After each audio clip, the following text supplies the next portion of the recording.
go live, and we'll get started. Good morning, everyone, and welcome to the meeting of the Early Childhood Subcommittee of Ways and Means. We have 4 bills that we're going to take up today with the possibility of voting on them.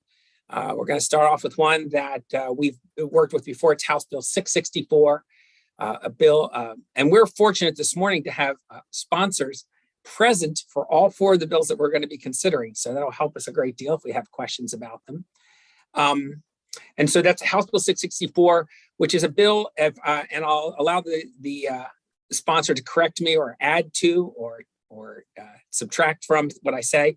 This bill we passed in the past, it was designed to do some screening, and then we tamped it down a little more to where some other, I forget how we did it last year, where it's having a little trouble with the Senate. So this year it just says that when people arrive, when students arrive, new students arrive at a child care, they will be given information about the infants and toddlers section and offered help in connecting with them should they so want.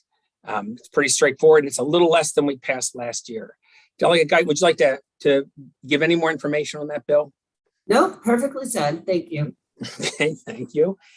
We have one amendment, and really it's just technical. The drafter feels, our analyst feels that it was drafted into the wrong section of code. And so we're going to move it to a different section of code where it ostensibly belongs. He can explain that if you want him to, but I'm going to resist that if nobody asks. All right, so I need a motion on the amendment to move it to its section of code. Actually, I think this is easy enough that we can move the amendment and then move the bill along with it. If somebody would like to say I move it with that amendment, I think we'll just move right through that. I move the bill with the amendment. Thank you. Do I have a second? Second. All right. Since it's technical, all in favor of the bill with the change in section, signify by raising your hand. And so I can see them in the air there. Great. Okay. That carries with 5 positive votes, which is plenty for us. All right. Our next bill is a bill that's going to take a little discussion. This is House Bill 1255, is a bill on restraint and seclusion. We've seen this bill before. Many members of this committee who were on it last year remember that we wrestled very hard with this bill. What it does is it codifies some of what is in COMAR right now about defining restraint and seclusion. And then it goes a step further. And in this case, says that put some restrictions on restraint. And we'll talk about some of the language there. I'm getting dinged. Hold on, let me turn that off so you don't know that. All right. And it also reduces significantly when seclusion can be used. It eliminates it from public agencies. This means public schools, essentially, or schools that they have, even if they have special schools, doesn't allow it. Where we'll allow it is at non-public schools. These are the schools that are used by our public schools to handle students that they don't have the facilities to deal with. It reduces the use of it by requiring that a list of 5 professionals be present and also indicate that it's necessary when the seclusion occurs. There's also some information about reporting. We have a number of reporting things, and I thank Delegate Wilkins because she's the one who came in with the reporting bill a couple of years ago. We have some of that in there in this particular case. In addition, we have a few extra things in the reporting. One I think is the most significant is that a student who is secluded 10 or more times in a year, that institution will be required to fall into a series of making reports about how they intend to reduce seclusion and why that particular student was secluded that many times. Alistair, I probably missed a detail or two. Do you want to add them in? Sure. So there's also a reporting requirement for if students are restrained 10 or more times by either a public or non-public school. Additionally, this is different from the reporting requirements at the end of this bill, in which there has to be reports filed each year. These are going to be publicly available reports that show progress on seclusion and give some data on who is being secluded. Instead, these are reports that go to the county if the students are part of the county population, or if it's a public agency school that is not located under one of the county boards of education, they go to MSDE for investigation and follow-up, but not different than the publicly available report at the end of the bill. And the reasoning there was that if the public school system is using this non-public school, they should know what's happening to their students. And so they should get the information. Delegate Griffith, I see your hand up. Good morning, sir. How are you? Good morning. I'm fine, thanks. So one question I have, and maybe not on the amendment, but I just want to bring up about the bill in general. So I had a conversation with some superintendents about this bill. One of their concerns are, and I don't know if this is, how accurate this is. Some of their concerns are that some counties may not be reporting the same way that other counties are. What was brought to my attention is, like in Harford County, they report every incident, no matter the classroom. And there's a belief that some counties may not be reporting in certain classrooms where restraint is typical, like in Strive program, things of that nature. Is there anything and I apologize for not knowing the bill better. Right, you're new to the subcommittee. That's okay. We need a fresh voice. Is there anything in the bill that streamlines the reporting process to make sure that it's very clear that schools should be reporting restraint in every classroom, in every incident, not just in classes where it's not typical? Right. And so, first of all, we do have this problem with counties and reporting, and there's not a lot, we don't have like the reporting police at the State Department of Education. So it's a problem there. They're supposed to pursue these reports if they don't get them. We did more clearly define what seclusion is. For example, if a student is secluded for, say, 5 minutes, and someone tries to open the door, they think they've gotten to a point of equilibrium and they want to let them out, and they begin to, but then they decide to seclude them again because they're not ready, that'll count as 2 seclusion events. Okay, so that kind of thing, we put some of that detail in to try to get it. I think the fact that reporting requirement has not existed in law, but only in COMAR, I'm hoping that if it's a matter of law, maybe it will carry more weight. And so that's part of the reason that, as I said, Delegate Wilkins attempted to put some of this in a couple of years ago, and why we've had it in the bill last year and this year. And I would add that under current statute, there is a reporting requirement. I think that it should mean that every incident is reported, but under the language of this bill, it clearly states that not only must the number of incidents be reported, you must know per student how many incidents there have been. So if they're restraining one student multiple times or multiple students. Also, what must be reported along with the number of physical restraints is the type of placement, which I think will suggest to counties that it's not just these kids in this particular placement, but all placements, including if you're placed in a special education classroom, you should be reporting those restraints. So is there any way, and obviously it's up to the sponsor and the subcommittee, but is there a way to strengthen the language to make it crystal clear? Because the concern of the Harford County Superintendent was that he says they report every single incident no matter what. So they look like they have a very high number. Right. There may be other counties that may not, I don't want to repeat myself. I don't know if there's a way to just strengthen that language to make sure people know no matter the setting. So I'm going to suggest that we did try to strengthen it, and we're going to have to see if it works, I think, right now. And if we feel like that's still going on, that's, the old adage is that's why we meet every year. We'll maybe we can tighten it up a little bit. We did make an effort to make it more uniform and perhaps stronger in this case. So I hope we've gotten there. Thank you. Sure. Delegate Guyton.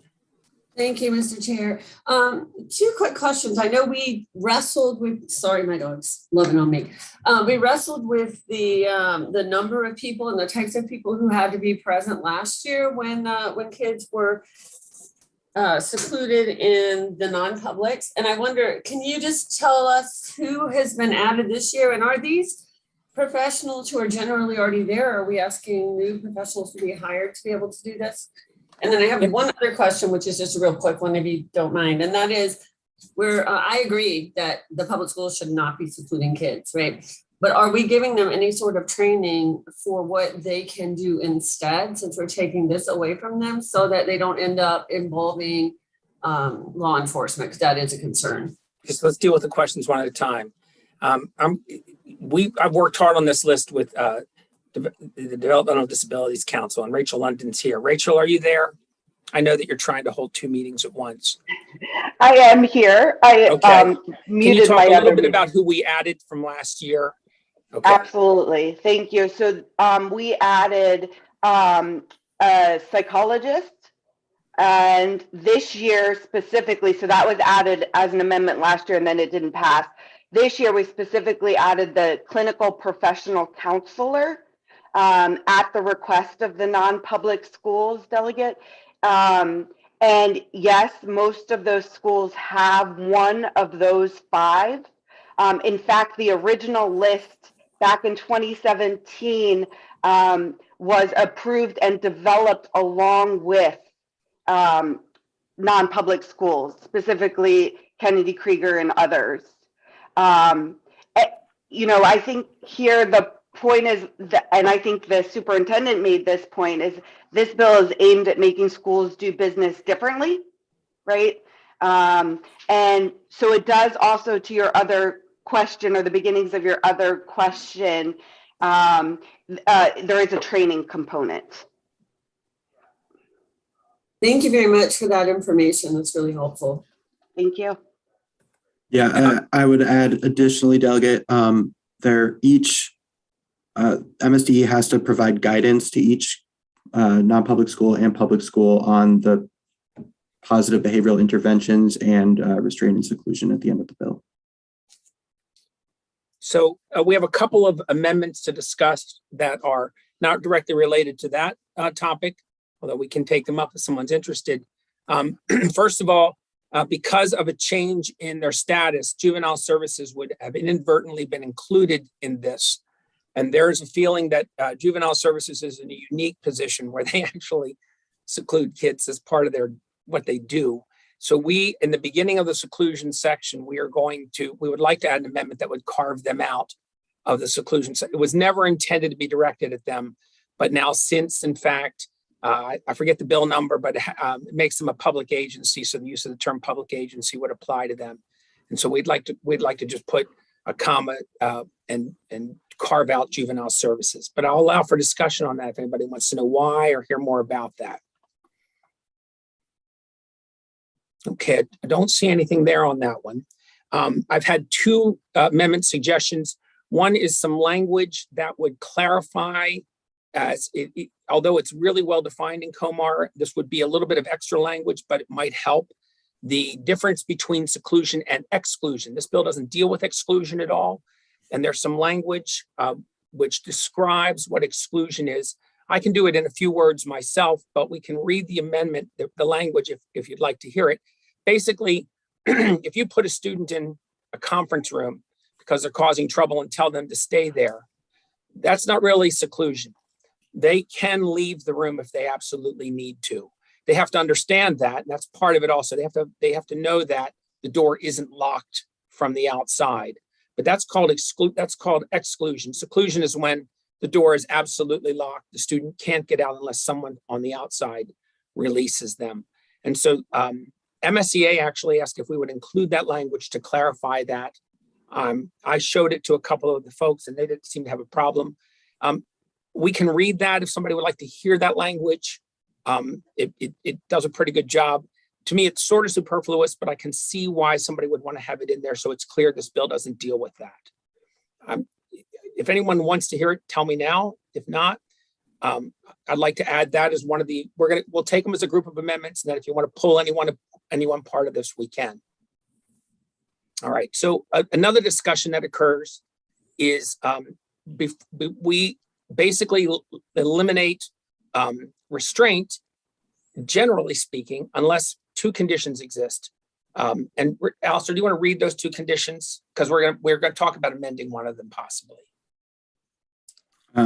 Sure. So both publics and non-publics may not use physical restraint on a student unless physical restraint is necessary to protect the student or another individual from imminent serious physical harm, and other less intrusive non-physical interventions have failed or been demonstrated to be inappropriate for the student. So it has been suggested that the standard of imminent serious physical harm is too high a standard for someone to restrain somebody. It has been suggested that we remove one or both of those words. I'm of the leaning that serious doesn't have to be there, that physical harm is enough. I'm of the opinion that imminent probably can stay because it has to be that it's going to happen at that moment. But if does anybody want to discuss or wordsmith this with me a little bit? All right, then I'm going to suggest that we remove the word serious so that they don't feel compelled that it's going to be serious physical harm, that physical harm's enough, but we leave in the word imminent in this case before that. All right, no discussion there. So we're going to go with that. Have I missed anything, Alistair? Additional language? We're going to change imminent serious to just imminent, and we're going to carve out juvenile services. Any other changes anybody wants to suggest this bill at this time? All right, so we've got a handful of amendments. They can be done as one amendment. We'll be happy to take a motion on those if we'd like to move. Move favorable with amendments. Thank you. Let's do this one separately just in case. So we'll move the amendments, and I saw a second. All in favor of the amendments, raise your hands, please. All right, and now on the bill as amended. Probably Delegate Branch, you had it figured out there, but let's go ahead and do it. On the bill as amended, please. Move favorable. I'm a favorable in a second. All in favor of the bill as amended, please raise your hands. Okay, so the subcommittee moves favorable. Nice work, everyone. Okay, now we have a bill that we have seen before, but this is the first time we've had exposure to it this year. This is House Bill 850. This is a bill that focuses on non-discrimination in our schools in general, but specifically it's in our committee because with the mixed delivery system that we're ramping up to in pre-K and some of the help that we give child cares, this says that this actually focuses on them being non-discriminatory in certain specific ways if in fact they're going to participate in our programs. It doesn't mean that every school in the state has to behave this way, but if they're part of our system, they may not discriminate based on a laundry list of topics. Alistair, would you just go through the list real quick? Yes, so their discrimination is not allowed on the basis of race, ethnicity, color, religion, sex, age, national origin, marital status, sexual orientation, gender identity, or disability. All right, we've done this bill before. We're hoping the Senate will take it up this time. We think we have a better path for it. It needs no amendment because we have it in the format it was last year. So unless there's discussion, I would like us to take a motion on this bill. Mr. Chair. Oh, there is an amendment. Yeah. No. Oh, yeah, okay. Okay, and that's why I'm so glad to have the sponsor here today. So nice. I did bring a very small amendment, and all it does is it just clarifies on page 4 that specifically in terms of discrimination, we're talking about the Federal Rehabilitation Act of 1973 and the American Disabilities Act. It just adds a little bit of detail. Okay, it basically puts a little credibility to it by attaching it to what it refers to. Right. Okay. So probably that's not a very complicated amendment. Maybe we'll follow the delegate branch system here, but let's hear from Delegate Guyton first. Thank you, Mr. Chair. I was just wondering, is this, and I apologize, I haven't read it again this morning. Does this bill also protect from discrimination against parents? This is that bill. Okay, just want to make sure.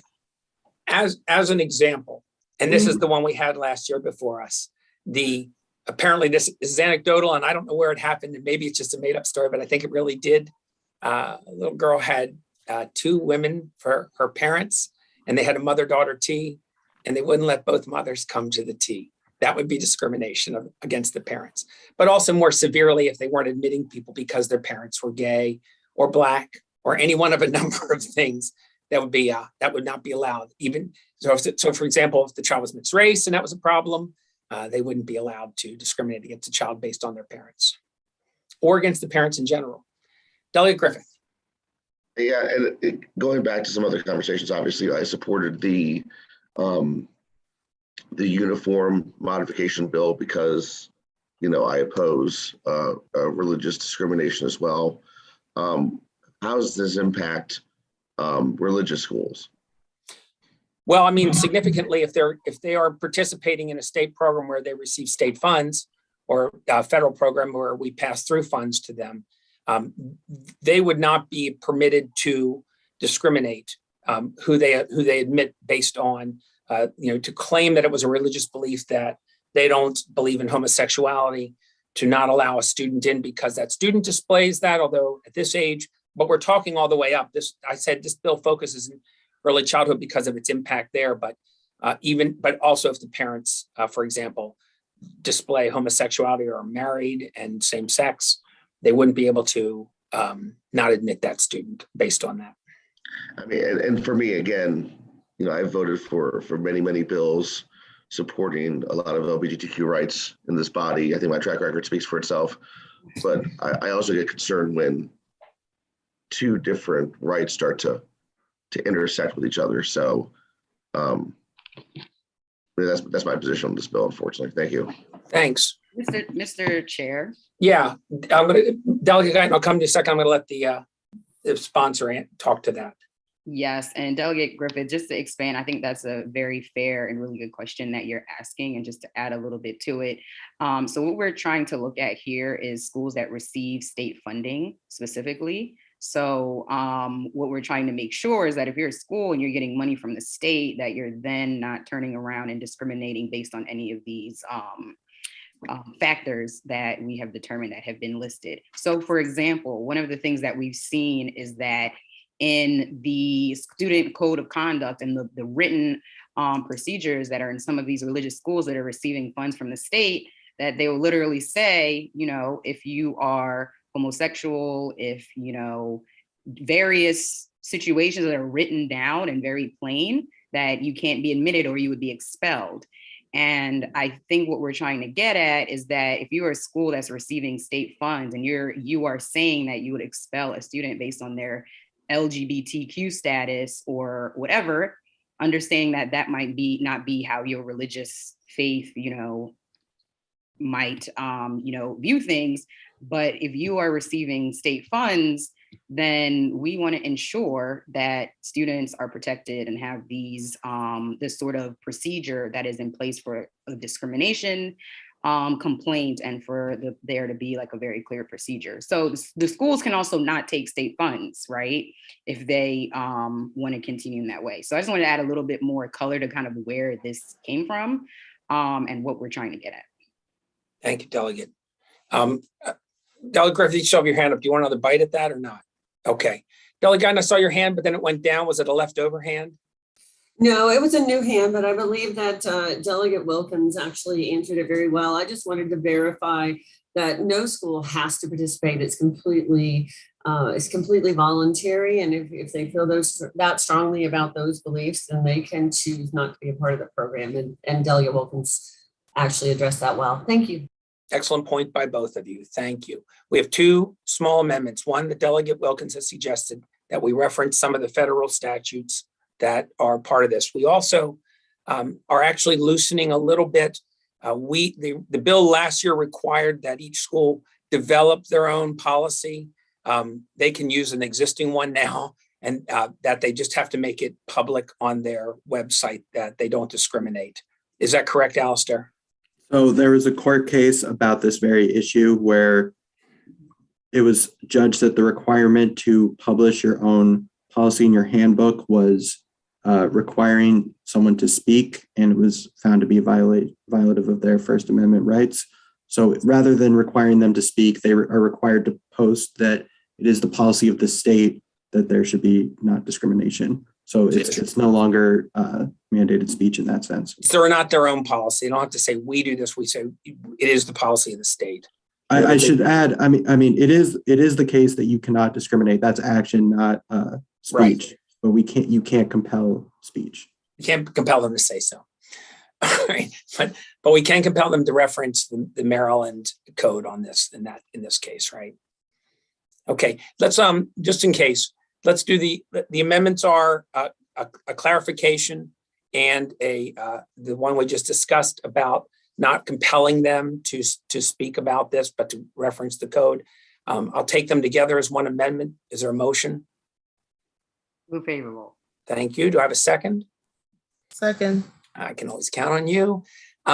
So if there's no further discussion, all in favor of the amendments, raise your hands, please. All right. And now on the bill, any further discussion? All right, I'll take a motion. Move favorable as amended. One more time. Nice. Okay. And I have a second. All in favor, raise your hands, please, of a favorable motion on this bill. Delegate Branch, are you not raising your hand? Okay, just checking. And opposed? Delegate Griffiths is opposed, so we're 4-1 on that one. All right, thank you. Last piece of business, we have another bill by our eminent and illustrious Delegate Guyton. This is a bill that would require that we create a commission on the DOORS program. I wasn't fully aware of the DOORS program before I heard the testimony. I have a pretty clear picture, but if someone on the subcommittee would like Delegate Guyton to talk about the DOORS group a little bit before we talk about why we're passing the bill, we can do that. All right, everybody's happy. That's great. I think what I got from the testimony is that they are getting a lot of money, but it seems like they're working under an old model. And we need to kind of get a group of people together to kind of ramp up what they're doing, maybe make them provide a little better service to the state in what they do. Delegate Guyton, anything else you want to add to that? No, I apologize for dog barking. Nice barking. I'll take that. I appreciate it. I think that that's really it in a nutshell. And I can say that there is overwhelming support from pretty much everyone that comes before our community to do this, including the state superintendent. Thanks very much. We do have, Alistair, you want to talk about the makeup of the commission and why we might need to make an amendment to it?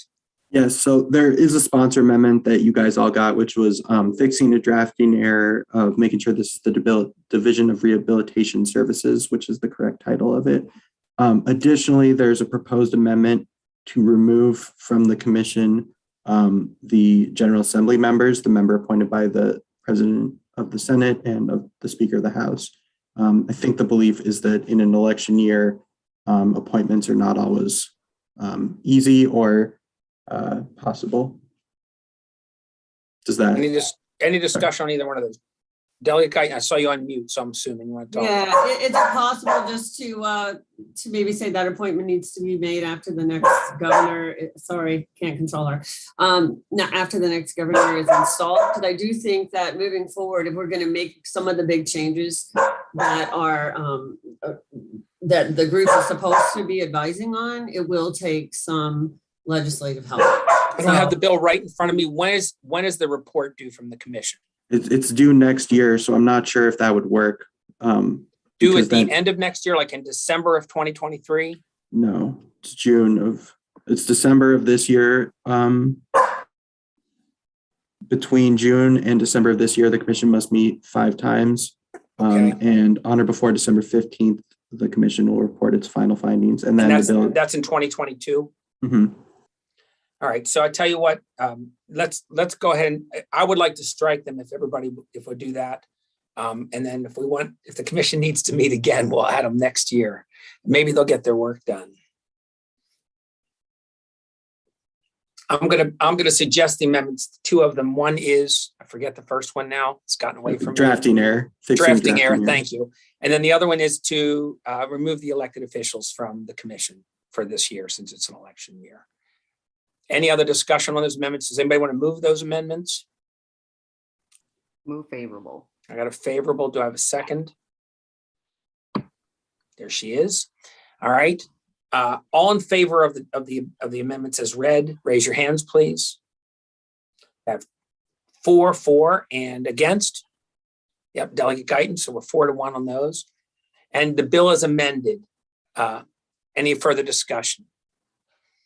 All right, so all in favor of the bill as amended, please raise your hand. I'm sorry, probably need a motion first. Probably should get a motion. Can I get a motion on the bill, please? Be favorable. And a second. Thank you, Delegate Griffith. All right, all in favor of the bill as amended, raise your hands. Okay, thanks, and it's 5-0. All right, I want to warn you that we're coming up on some interesting issues. We're going to probably meet Wednesday.